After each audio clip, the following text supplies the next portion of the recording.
ঈদের দিনে রান্না করার জন্য দেখেন অনেকগুলো গরুর মাংস নিয়ে এসেছে, সাথে হচ্ছে মহিষের মাংস, কারণ জানে যারা গরু খায় না তারা মহিষ খাবে। আবার মুরগি, মাছ, মানে সব ধরনের আইটেমই আছে, যেমন ভাজি, ভর্তা, ডাল, পোলাও, তার সাথে ছিল ভুনা খিচুড়ি।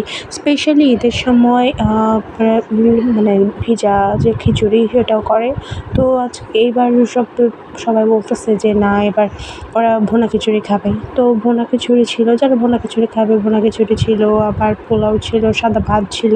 তো যে যেটা খাইতে মন চায় তো সেই আইটেমে করা হয়েছে। দেখেন এক হাঁড়ি, এরকম বড় হাঁড়িতে এখানে খিচুড়ি বসাবে, যার জন্য হচ্ছে মশলা টশলা দিয়ে কষিয়ে নিচ্ছে। আর এই হাঁড়িতে ডাল আর চাল, পোলাও চাল সুন্দর করে ধুয়ে নিয়ে এসেছি।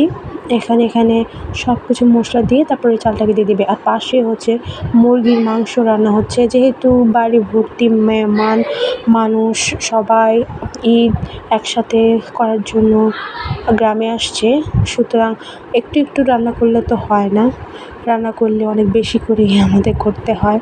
সো এটা একটা আর কি মজা, সবাই একসাথে খাওয়া দাওয়া। তো ভুনা খিচুড়ি রেডি হয়ে গেছে, দেখেন কি সুন্দর ঝরঝরা হয়েছে।